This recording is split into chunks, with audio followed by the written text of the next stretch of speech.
and gentlemen, All Saints Catholic Church in Dallas, Texas welcomes you to All Saints Coffee Chats.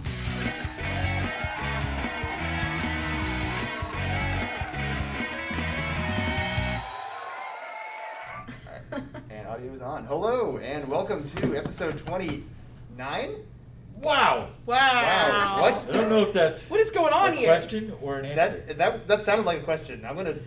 Welcome to episode 29. Wow. The confidence in that one.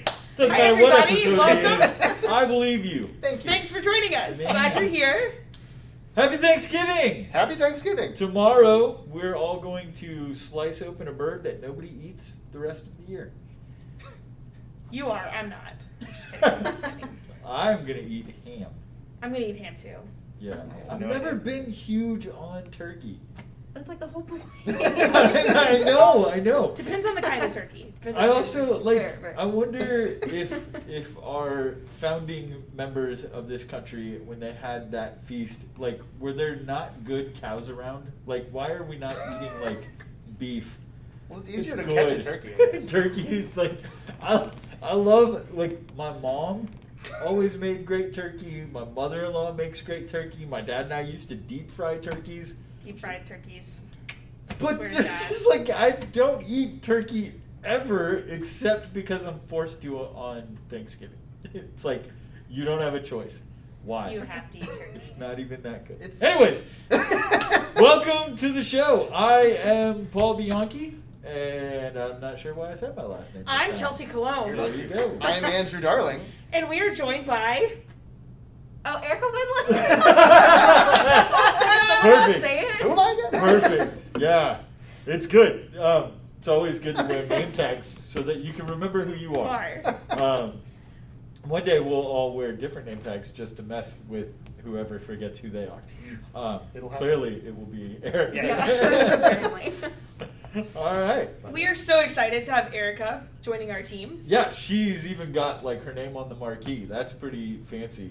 Oh, yeah. That's Yes, Sorry. it is Erica with a K. Just to re-verify that. How it's supposed to be. Yeah, the way it's supposed to the way be. it's The way that it's been your entire life, I bet. So that's good. The way it's been your entire life. Yeah. So Chelsea said it.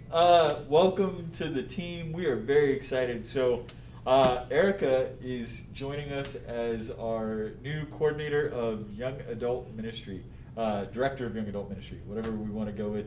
Either way, she's going to be the person in charge of getting stuff done for our young adults here at All Saints in the community around us. So we are very, very excited to have you. I'm excited to be here. It's all, I mean, such a great community, and y'all are so great, I can tell already, so I'm really excited. Yeah, we bought you coffee and donuts this Yeah, morning, I so you know, have so to say I'm that. doing great. You have to say that. Yeah, contractually obligated. that's right. That's how that works. All right, so the way this usually goes, we like to jump right into things, starting off with who your favorite saint is. We're All Saints Parish, so that's kind of always our go-to question. So do you have a favorite saint? I know that changes for a lot of people a lot of times throughout the seasons of their lives, but who's your go-to right now? My go-to saint, and this has been pretty consistent for a while, St. Thomas Aquinas. Oh, okay. His feast day is on my birthday, and I didn't know a lot about him until college, but he always just keeps popping up in my life, and so I enjoy learning a lot about him, and he's equally, like, really easy to understand and really confusing, so I think it's really exciting. That's a very good way to Yeah. describe Thomas Aquinas. Yeah. Yeah, I think works. that's like, Yeah. there is so much depth into his thought with like the Summa, and then there's parts of it where it's like, oh, this actually is probably the easiest way to understand it. Yeah. Yeah. So, very cool. All right, how about you guys? Anybody new? Anybody really like, hey, this person has really been important in my life? I've been thinking about Saint Augustine, another good UD saint, especially his friendship with Saint Ambrose. We were talking about that a couple weeks back with like friendship and the saints, and just how cool it is that like Saint Ambrose and Saint Augustine were friends, and like he like was a mentor to Saint Augustine. I just think that's really cool. So kind of the two of them which is cheating, but I'm going to go with those two. That's fine. That's okay. What about you, Chelsea? That's just a tough one. Just a tough one. I mean, there's only a few saints in this world that we can look to. No, I'm just kidding. There's only every. There's only like as many as you could ever think of. I looked to see if my title was correct. I probably shouldn't. No, you're good. Say that story later. One of the many, there's lots of favorites. Kateri Tucker with them. Yeah. Just her life at such a young age, and I guess it was a couple summers ago I got to go visit her. There's a shrine up in New York, and just being inspired by her life and her witness at the young age she was, and throughout her community, just kind of quietly just living the faith. Yeah. What about you, Paul? Well, the feast day of Francis Xavier is coming up. I think December 3rd. Again, talking about companions, he was roommates with Ignatius of Loyola, and I can't remember. We looked at it. Peter Faber. Yeah. Yeah. One of them. And just the idea of starting the Jesuits and the missionary work that they did, especially with. I feel like right now in the place where we are as a church, the getting back to the idea of what the missionaries' focus was, to go out and to serve everybody in the community around them is such an important thing. So that would, I guess it's kind of cheating because I'm picking him because of liturgical timing. But yeah, Francis Xavier. And then I also, Francis Xavier Bianchi, who is a saint, who I'm lucky enough to share the same Is that cheating? surname cheating. with. It's not cheating. The other one is Not okay, cheating. that one's- You guys are just jealous because yeah. Yeah. Francis I was Xavier cheating when I Bianchi has chose been like a huge one in our family just because of his name, of course, and some of the cool stuff that he did. But his feast day is not till January, so I guess I'll wait until episode like 39 to talk about him. Oh gosh. It's That's about right, actually. hard to say out loud. Yeah. So, all right. So the second question we always try to get to is, do you have a favorite scripture passage? Oh gosh. Right. There's only a million to choose from with that too, right? It's pretty basic, but Philippians 4:13. It's just classic, good, easy to understand. Yeah, absolutely. But also like really empowering, and just like I think it's just so completely like simplistic, which is in a way what I think the faith should be sometimes. So. Yeah, absolutely. How about you guys?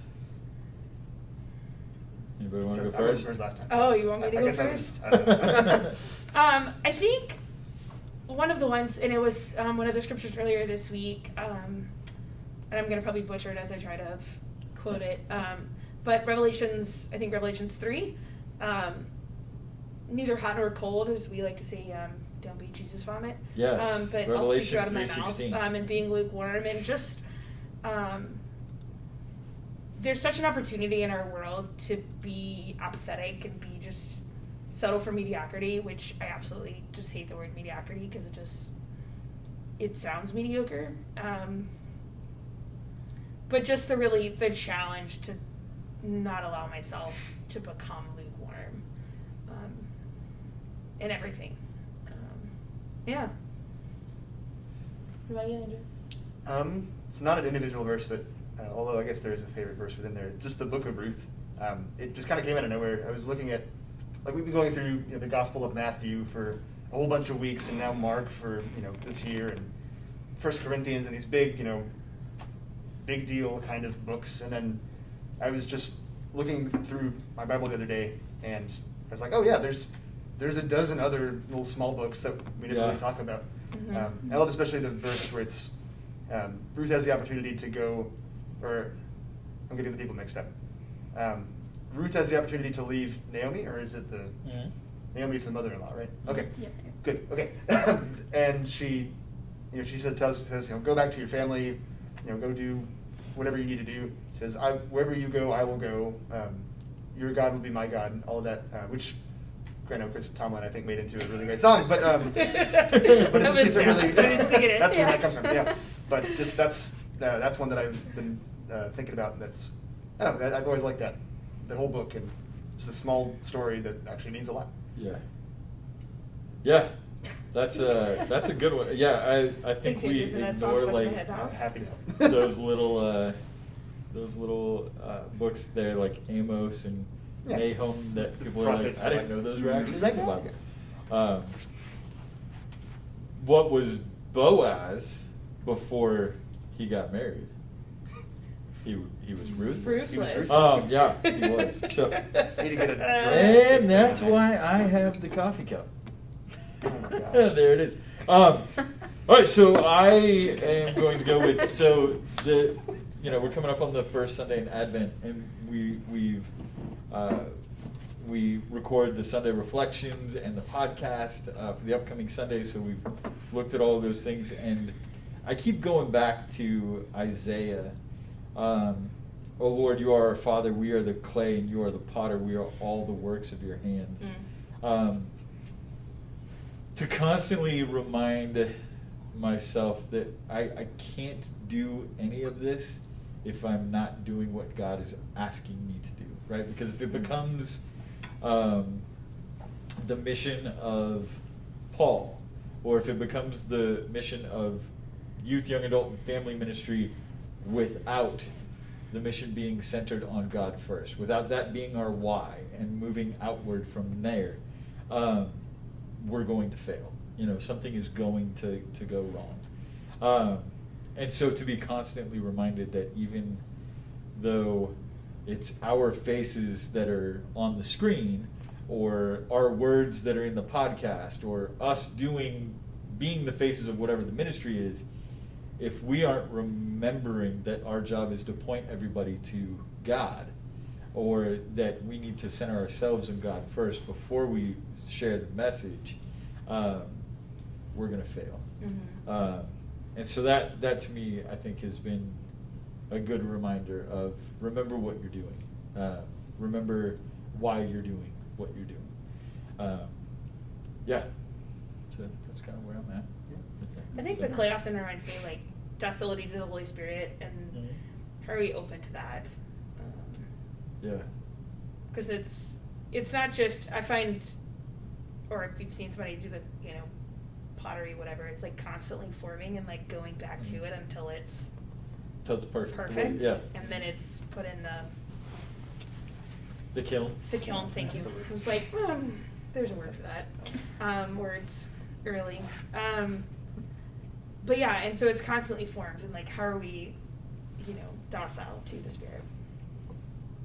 Yeah, I think it's, for the longest time, or at least as long as I can remember, and I've said this before on here, I would spend every time after receiving the Eucharist in prayer, God, is this where you want me to be? And I've said before, I was working in ministry before I was even baptized, but it was a matter of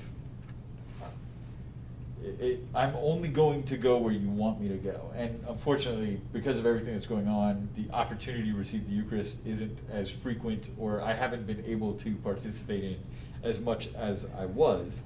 And so I've kind of lost that connection of constantly focusing that way. In the Mass, it's still something that I'm always cognizant of. I'm always reminding myself, like, I'm only going to go where you want me to be. And then, right, like everything kind of blows up, there's a pandemic and everything changes, where it's like, I've forgotten to take the time to say, is this where you want me to be? Like, is this what you want me to be doing? We've been forced to change the way ministry looks and things like that. And I think because of that, I've forgotten some of those things. But that's exactly it, right? Like, God has molded all of us from this clay. He's going to continue working in our lives until it's perfect until Mhm. until it's ready. And so I think really that reading for me has been a good reminder. I had mentioned a few weeks ago, like, you're worth more than sparrows, which sounds absolutely ridiculous out of context. But it is that it's like, I know exactly who you are. I know exactly what I want for you in your life. But are you actually looking to me for those things, or are you just going to try to create pottery on your own by yourself with the clump of clay that you are? So, yeah.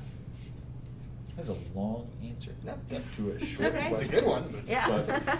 But, yeah, and I look at that as like how we are serving the mission of whatever our ministry is, right? Whether it's family or young adult or high school or junior high, it's like we're the ones who are trying to participate in the creation of that pottery now. We're not creating the clay. We're not the ones who are going to perfect it, but we're trying to help in the process. I think so. That's another part of it, that it's like, okay, like now we get to help be a part of that. Oscar Romero at his funeral had the great quote of like, we are ministers and not messiahs, who plant seeds but may never see the fruit of the seeds that we've planted. So yeah, reminded of all that. good stuff. I talk a lot. Yeah. So But we're then- gonna ask Erika to talk a little bit about herself then. So I don't have to talk as much. So tell us a little bit about yourself, where you're coming from, the journey that kind of led you to university. You got married over the summer, You did. so that's a good part. And then to today, where here you are starting as our young adult minister. So. Okay, yeah. So, I'm originally from Houston, Texas, and I grew up cradle Catholic. It's just kind of like, how it starts with like one older relative, like my great-granny, or my great-great-granny, and it's just kind of gone into this entire little like rooted family tree of just like, we all owe it up to her for becoming Catholic whenever she was a lot younger. So there's a really beautiful story with that. We'll get into it another time, but so I grew up Catholic in Houston. I didn't get involved in ministry until maybe my junior year of high school, which is where I met my now husband. We worked an Acts retreat together. And so I was homeschooled up until about middle school, and then I went back to being homeschooled my last 2 years of high school. So really the only community I had was my high school youth ministry at my parish, which ended up just being like, gave me a lot of beautiful opportunities and everything. And that was at the time when, I was looking into colleges and I really had no idea what I was going in for. And someone mentioned to me, oh, like, you seem like the kind of person who would fit into University of Dallas. And I was like, well, I don't know what that means. I don't know where that school is. But thanks. Thanks. Yeah, didn't know if it was a compliment. I mean, I take it as a compliment now. But basically I started looking into there, and UD actually ended up being the only school I finished an application to, which I don't recommend to anyone. But talk about procrastination. It worked out. Yeah. I mean, I made it out. We're fine. Right. But I got in. It was fine. It was partly procrastination. It was also partly after a lot of research and talking to people who had graduated that I realized like that is exactly where I'm meant to be for school. So I actually went into UD with a nursing major, or I was going into a nursing degree, and after about first semester of chemistry and biology and all that, I was like, nope, not for me. No thanks. Science is not for me.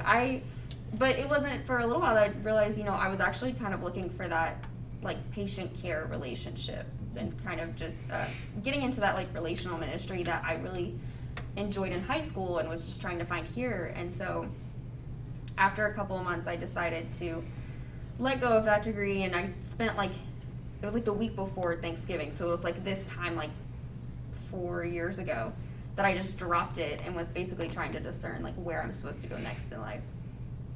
And someone had mentioned to me like, oh, UD has a pastoral ministry degree. I just take anyone's advice and run with it pretty much. You can tell. So they recommended the pastoral ministry degree. They said it was way less writing than the theology degree, which is great. I'm not a writer. So I went ahead and I talked to the advisor there, and it kind of just all fell into place so beautifully. I loved all of my classes. We had a graduating class of ministry degrees that were, I think there was like 7 of us. It was a really small group, but we were together like all 4 years. So we really got to know each other and just work on that relational ministry with each other, and then we got to see one another just grow in that so beautifully.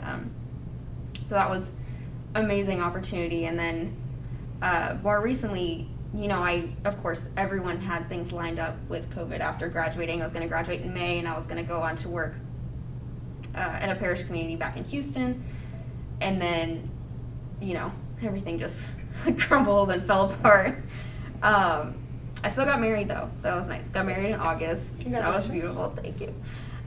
Everything went well with that. Really, anything that we had to change or cancel or we thought was getting completely ruined in the middle of it ended up just being such a complete blessing, So it was really beautiful. And then it wasn't until kind of after the fact that things started falling into place for us. Like my husband finally found a job, which is a wonderful opportunity, and I was kind of still in that place of I'm doing an internship at a hospital with hospital chaplaincy, which is a beautiful opportunity, but right now it's just kind of an internship. I was still looking for something to kind of, fill my time, and also I still really want to be involved in ministry and be able to use everything I learned in the past 4 years that I've come to love so much.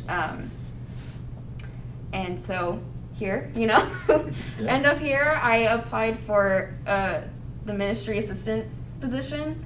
So I got a call from you the next day talking about, needing a young adult leader and just the opportunities with that. And over the next couple of weeks, everything just fell into place so beautifully. I spent the past few months just going into adoration wherever I could and going to Mass and, kind of doing the same thing after communion, just sitting there and being like, where do you want me to go? Like, I've applied for so many jobs. I've talked to so many people, and nothing, nothing's going to fall into your lap, but, you almost do as much as you can, and you have to just wait.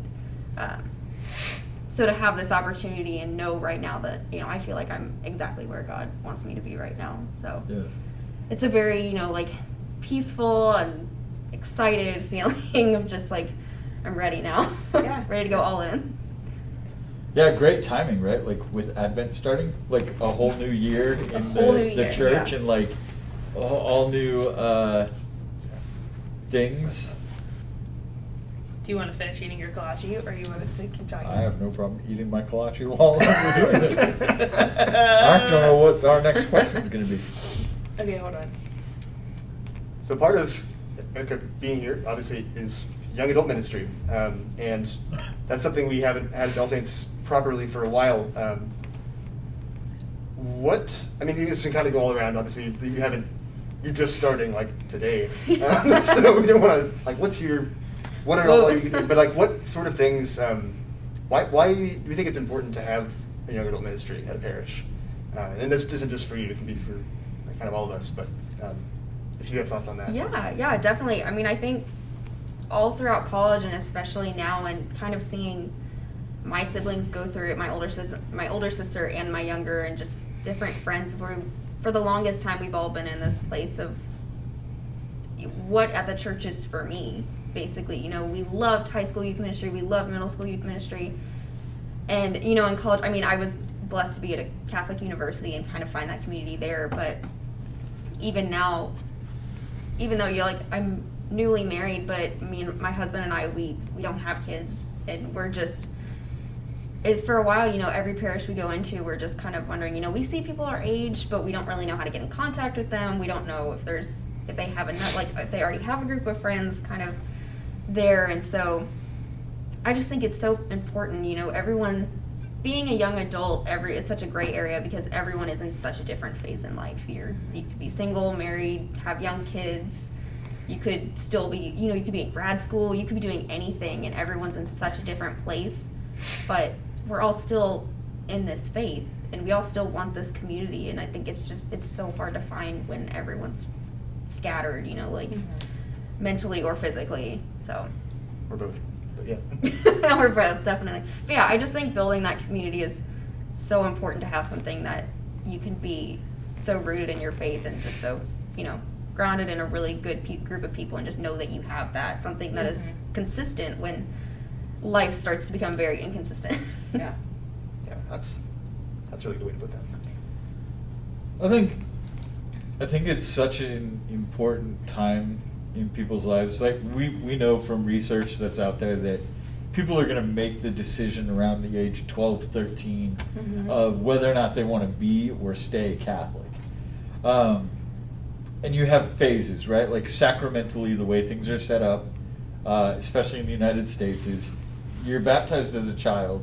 You're about 8 when you receive First Communion. You're anywhere from like 12 to 16 when you receive confirmation, and then you're gone. Right? Like we don't do anything except if you show up to get married, but then you don't do anything again, unless you have kids and you want to baptize them. But then you don't do anything again until your kid goes into religious education or a Catholic school.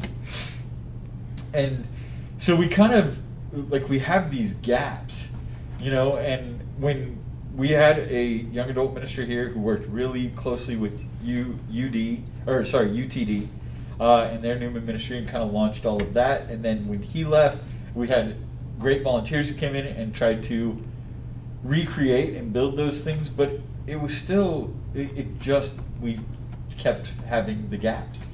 Our diocese has done a great job of implementing programs like the 635. We have up the road from us at Prince of Peace, they have Exalt. St. Joseph's over in Richardson is doing things. And I think it's so beautiful that we have all of these different things that young adults can go to, but we don't give them anything. We don't give them as much here as they probably could use, which is why it's so great that you're here and that we can give them, like, this is home. Yeah. We want you to feel at home here. That's something that Father Alphonse has always said. We did a parish-wide survey 2 years ago now, maybe almost 3. And we saw that, like, the 2 largest demographics that we had of underserved population were our young adults and our young adults who were newly married, like our young families. So knowing that is an area of concentration that the parish is valuing and working towards, I think is a great thing. For anyone who's watching this, if you feel like there's not something serving your demographic, reach out to us. Yeah. Because there's a lot going on in the parish that some people don't even know about. I've been here for 7 years, and recently somebody asked in one of our major committee groups when it was like, oh, well, you've got to talk to Paul Bianchi. His staff has been putting together all these videos and doing all these things during the pandemic. And they said, who's Paul Bianchi? And it's like, I've only been here for 7 years. Yeah. And I guess, like, part of that's on me. Like, maybe I haven't put myself out to the community as much as I need to as well. And so there's both sides of that, right? Like, for you, it's going to be a lot of intentional, one-on-one invitation kind of things, but to make sure that everybody knows who we are and that we all are working to serve this entire community. I mean, we now have, junior high, high school, 18 to 39, which is the strangest breakdown of all. And family just sitting in this room, right? And then we know that, we've got Kathy McDermott, who works with religious education for children and for adults. I think people think she only works with the little kids, but she helps run all of our adult formation as well. We have Sister Mary Paul, who does RA. If you're looking for a place and you don't know where you belong, reach out to us, and we'll put email addresses and everything into comments again to make sure that you know how to get a hold of us, because we will find a place for you. We will. Absolutely. And if you're totally unsure of where you belong, you guys are always looking for more volunteers? Absolutely. We are. Always. Absolutely. Always need volunteers. I think it's important, like you said, to have that consistency, because I do believe the large events are awesome, and it's a great way to connect and network with people throughout the diocese. But I think, as Paul said, like having that home and having the community to be invested in, like even for like youth ministry, we can't be event driven, where it's like, okay, just live from like conference to conference or whatever it is. But the young people and the young adults, like having a home here at All Saints, and how can they really be invested in the community and feeling like there's a place here that we care about them, and they come here and it's like, okay, what's going on in your life, and how's school, and how's this, and how's that, and how's your family doing, and then they really develop a family, the kind of their church family here, versus it just being like, oh yeah, you came to Mass, and while the sacraments are the most important thing that we have, where are they a community outside of that? And so I'm just super excited that you're here, and being able to provide consistent opportunities for our young adults. Yeah. All right, so as the newest member of the team, I have to ask the question, and we can all answer this question. Outside of the Eucharist, because that's just the easy answer, what's your favorite thing about being Catholic? Oh my God. No pressure, Pressure. but it might be the most important question of the day. You ready to go first? Considering other questions that we ask, it's I think- certainly the most Yeah, important. some of the later ones, yeah. Obviously, there's a million things, but I think the first thing that came to mind is like one of my favorite like forms of prayer is to just be in an adoration chapel with like dead silence. I'll That is one of the accept. most like peaceful, like if no one's there, that's like, I mean, I want people to be there obviously, but like it's kind of nice to just sit I'd there rather when just it's be there alone. yeah, I'd rather just be there Nope, alone. I'm there with you. Yeah, there was one time, and I think the memory that came to mind is there was Yeah. Nobody You good, saw right? that. We saw that. basically there was That's what happens on live internet. He keeps making the same joke. Why? So Erika, the memory. Yeah, so, the time you were thinking of before Chelsea spilled the coffee on the floor. I just almost dropped it. There was nothing in it. just trying to steal the show. I'm trying really hard. I try every week. It's not about you. All right. It's never been about me. I'm a middle child. Oh, jeez. Just gets darker and darker. It's just going down a path. Sandra, if you're watching, we should talk. Oh my goodness. All right, so Anyway. back to the example that you specifically thought of. Okay, yes. Maybe what I thought of was, oh gosh, I think it was like 2 or 3 years ago. I did an internship with Life Teen doing their photography, and then I had worked with them like kind of like contracted over the next couple of years. And there was one moment where they, Jesus was in like one of the back, like behind the stage, small back closets. Yeah. And I just remember walking in the room because I had my batteries in there or something, and I walked in and like the priest was in there and he was like fully exposed, and I was just like, the Jesus, that sounded really weird. Not the priest. We knew what you meant. I was like, that Yeah. doesn't sound right at all. Jesus was exposed in the monstrance? Yes, Yep. yes. Okay. Just this like tiny little like back theater closet that just had a bunch of random stuff in it, and I went to grab my batteries and I didn't realize until I just like turned around and he was like kneeling before him, and I was just like, I'm like making all this noise and getting stuff out of my backpack.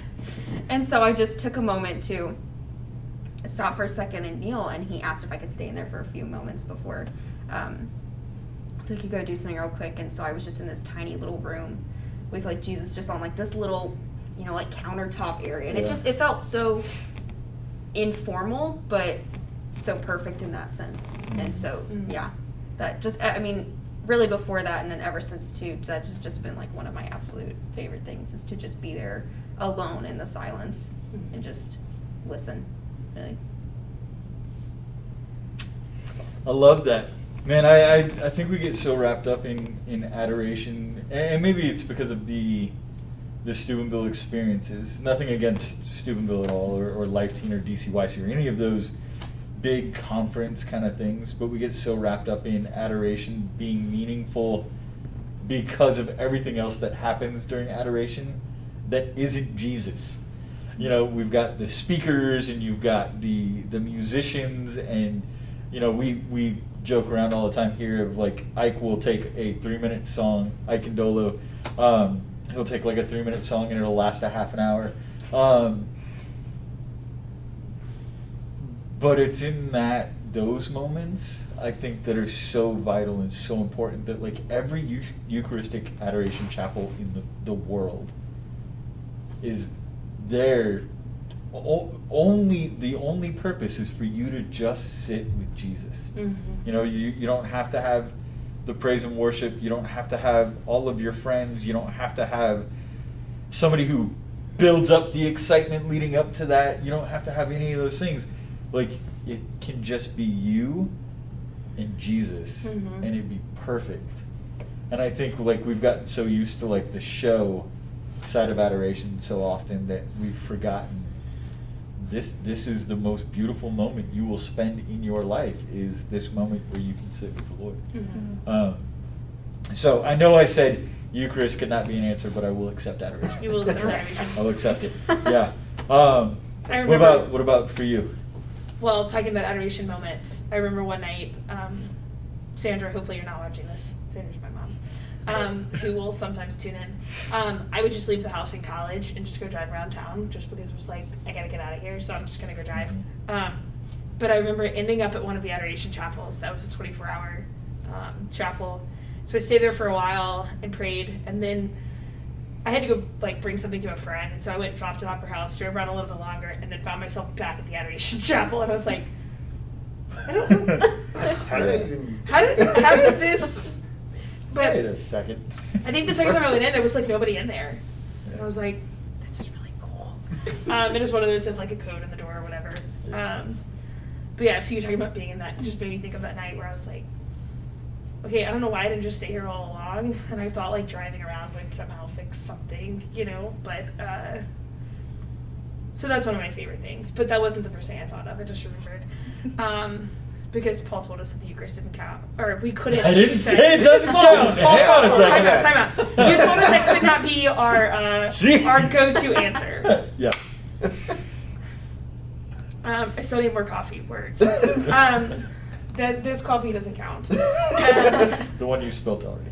That's why. Spill it. All right. Favorite thing about being Catholic? Either the saints. Do I get two answers? Can I have two No. answers? Nope. I have to pick one? Yep. Mm, And you already said either the saints, so the saints is your answer, because now if you tell us what the other one is, that means you got to, and I'm well, just no, gonna then it's throw not the something. saints. It's not the saints. You can't do I think the universality of the church. So you don't think the saints are important? The saints don't are count. important. It's not my favorite. Saints don't count. Got it. I think the universality of the church is my favorite. Everyone in New Orleans is mad at you now. Yeah. Okay. Drew Brees is hurt. It's okay. It's He's- only, Nobody else matters. only 5 ribs and a lung. Jameis Winston, I really need those. Taysom Hill, whatever. What is People. I'm just gonna name names. No, those players are all on the Saints. They are all on the Saints. I'm Yeah. not just making things up. Even though their names sound funny. Taysom and Jameis.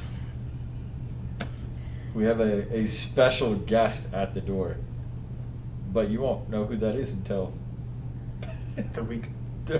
a week before Before. this. Sorry. All right. Last week, you saw this person. We got this. Yeah, the universality of the church, I would say. I mean, I still remember the time going to Poland and we walked into the church and I was like totally jet lagged and whatever, but we went into mass with like moments to spare of it starting. And you're like, oh shoot, this is not going to be, like we thought it was the English mass and they started talking and it was not the English mass and I'm like, I don't have any idea what's going on here. This is Except I did. Polish. Yeah. And I knew exactly what was going on. And I'd always heard people talk about like going to mass in another language and you're not going to know what's going on. But like, you very much do know. And like, it's just, happens, and we pulled up the readings in English on our phones and whatnot. Yeah, it was pretty funny in that moment, because you're like, this is Greek, it was Polish, which sounds a lot like Greek. But yeah, so I think that would probably be one of my favorite moments. Yeah, I love it too, and just like the fact that there's so many different churches and there's different rites and things. Like I got to go to like the Syro-Malabar rite and the Greek Ukrainian Catholic rite, and like it's even more different, but still like this is the same sacrifice happening. Like it's just really cool to even like the Latin Mass and all that. It's just very cool. Yeah. Gosh, the Saints were kind of mine, but I don't want to just like. You can take the Saints. Okay. I took the Universality. That's true. This is why we can't have two. So Paul, what's your favorite? I don't know anymore. Yeah, Let's let Andrew discuss his. No, I mean, I gotta feel like I gotta come up with something else now. Sorry, go ahead. No, I mean, I really do love the Saints and just the way that I forget who had said it. It was probably another saint, but that all the saints' lives are just another telling of the gospel, and which sort of. But like you see in every single person that has been declared a saint, as well as those that we don't know about so much, like Christ living in them and the way that their whole life points to God. I guess there's as many different stories as there are saints in as many different ways, and it's really every time that I find myself like kind of not or apathetic about the faith or about anything, my like automatic remedy is read about the saints, and one of them will kick you in the soul and be like, hey, I was holy and you can do this and it matters and it's awesome. So that's one of my favorite things. Yeah. Man. Sorry. You guys had good answers and left me with a million other good answers to come up with. I guess I asked the question and then said you can't answer this way, but because I'm last, I can answer however I want. No, I'm kidding. You know what it is? Like, I asked the question, and then I don't know if I know exactly the way to describe it, outside of, like, all of those things play into all of it. My immediate thought was that I can go literally anywhere and find a church that I can just be in the presence of some sort of beauty of the faith, right? Like my immediate thought was, I remember going through a really difficult period of time where I was able to walk into an adoration chapel and yell my feelings at God. I scared this poor old woman in the adoration chapel when I did it, but I did. But I also remember walking out and there being a statue of a saint and just sitting with that statue, right? Like, I guess the only way that I can really, like, if I was going to try to come up with it, it's like the beauty of what is simple to us because we've been around the faith for so long. But there's also this, like, level of complexity when you start to look at, like, when you start to peel back those layers, right? Like you were saying earlier with, like, Thomas Aquinas, there's something that is so easy about it and yet so challenging. And it's just that beauty, right? Like, you can walk into a church, and even if it's not the most beautiful church that you've ever been in or the most beautiful sanctuary, there's something there that is, it like captures your eye and your heart, and you can go to any of them. I mean, I know we've talked about it, and I shouldn't complain about it because I love the church, but I get so frustrated with the way some of our churches in this diocese look, and I'm like, this is not what were we doing? Why is there orange carpet here? Right, like there's stuff like that, but yet I know that I can walk into any church and I can see the Stations of the Cross, and someone who took the time to intricately like build that individual station, or their altar, or their adoration chapel, or whatever it is, like you find beauty in all of them.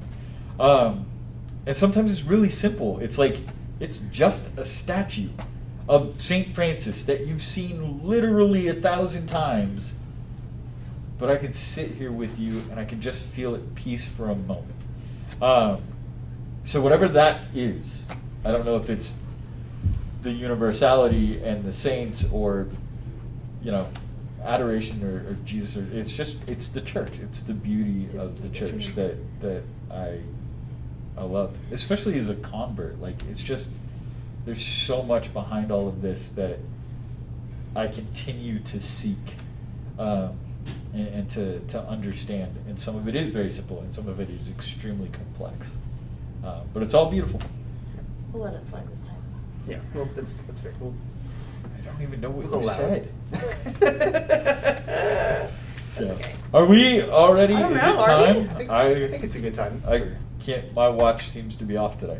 Um, Can't tell how close to 12 we are. Since Thanksgiving's tomorrow. Yeah. Yes. Yeah. Happy almost Thanksgiving, everybody. Do we want to say what we're thankful for?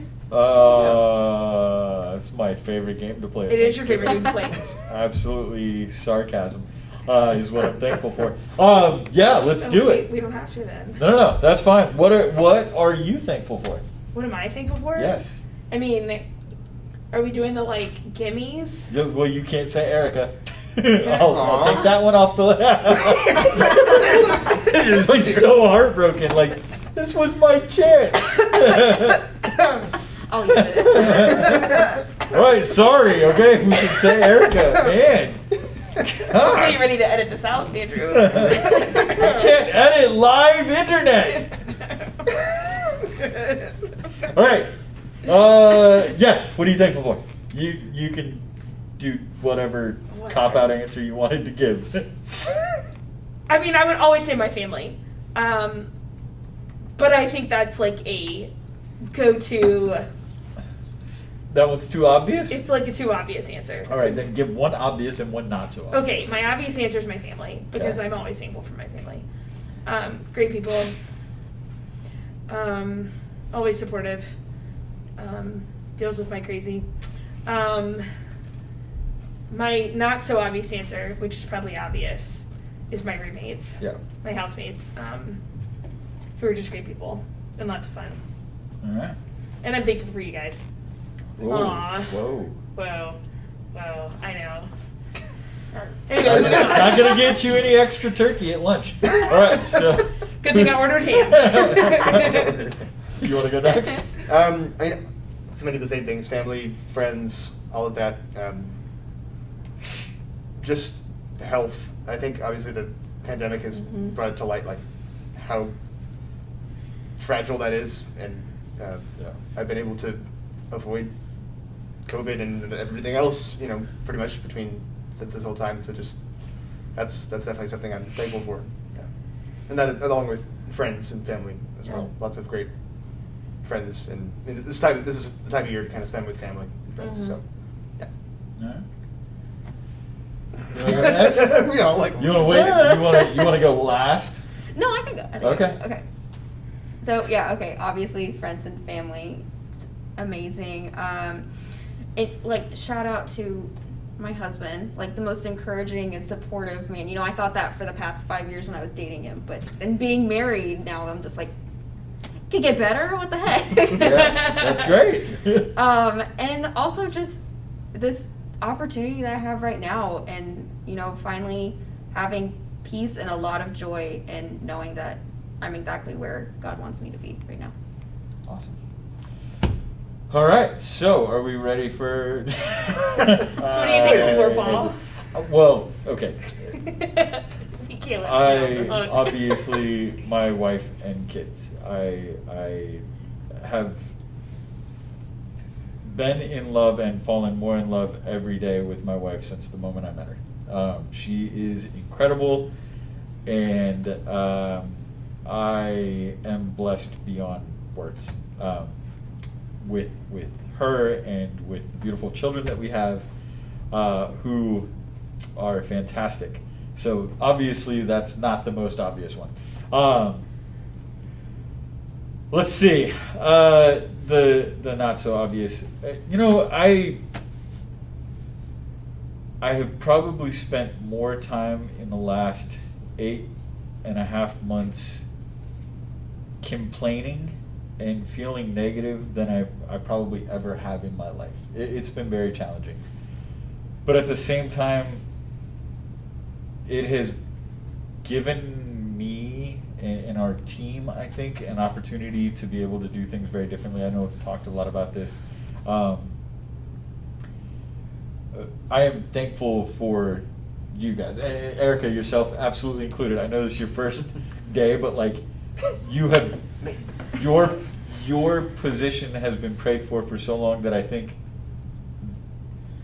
we were praying for you all along. And so I think we had been praying for a young adult person, and things just happened along the way. Some that were easier to deal with, and some that to this day I don't understand, but Yeah. you're here now. Yep. And we are so blessed. Mhm. And you know, Andrew, it kind of drives me nuts how perfect you are. But no, I mean, like, all kidding aside, man, you have embraced this role in Yeah. so many ways. Like, with all of the challenges that have been thrown our way, that you were hired for a position on March 1st, and on March 13th, the whole world literally shut down.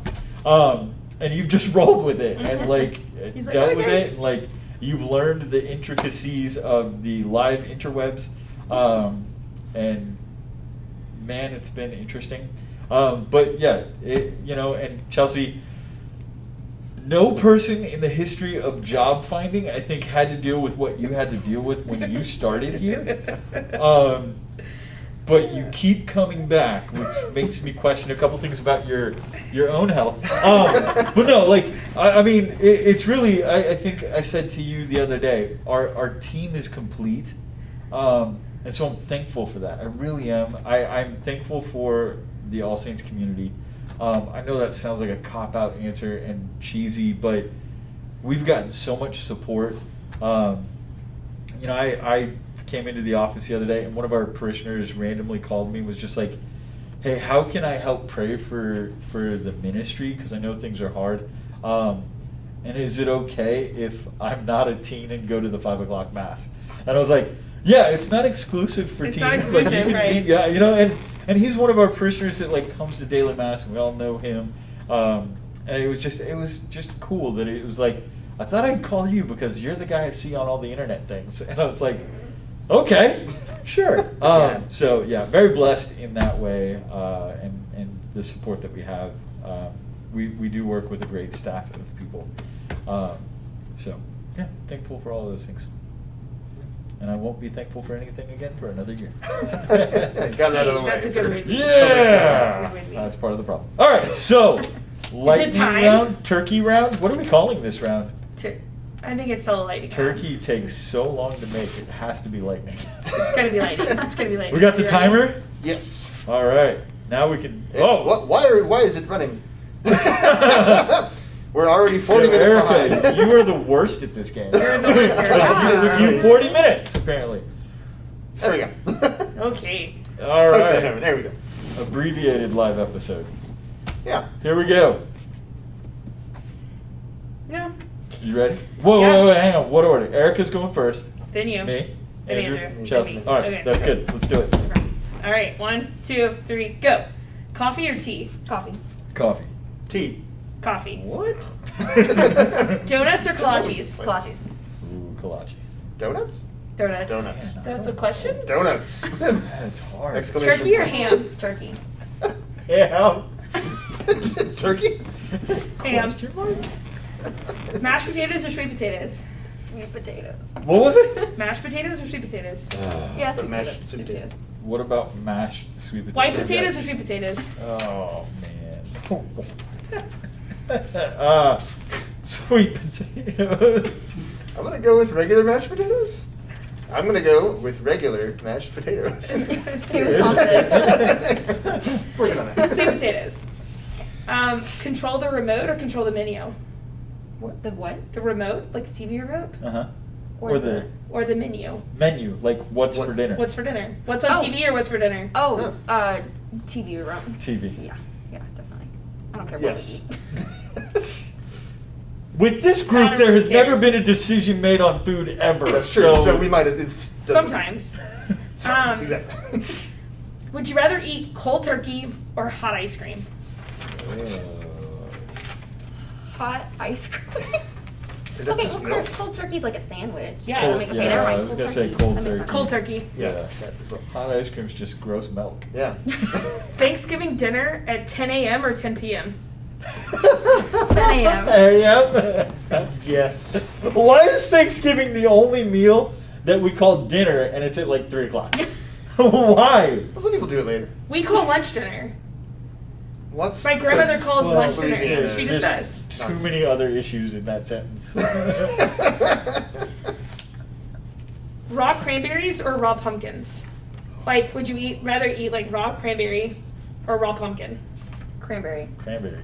Cranberry. I don't Neither. think you're supposed to eat Neither. raw pumpkin. I didn't know that was Like an as a option. can, like before you cook it, like Oh. pre-cooked. Yeah. Can't.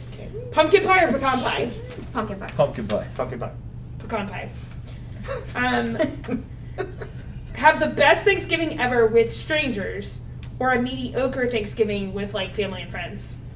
I don't want to sound rude. Either way, kind of, This is yeah. just still lightning round. Strangers, that can be fun. Best Thanksgiving with strangers. I mean, I'm hoping my family will be there as well. But yeah. Yeah, as long as they're also. Like my immediate family and strangers, right? Yeah. I don't know, sure. I make the rules. I'm gonna go with strangers. Constant hiccups or constant itch during the meal? Hiccups. Hiccups are funny. Hiccups. I was gonna say the same thing. Like hiccups can be pretty hilarious. I'll go hiccups Yes. rather than like, why Hiccups. does he have fleas? All right, here's the Yeah. best one. Ready? Oh boy. A shirt that lists everything you're grateful for or everything you ate. Everything you ate. Everything I'm grateful for will just be a blank shirt. No, I'm just kidding. Jeez. I don't hate things as much as I pretend.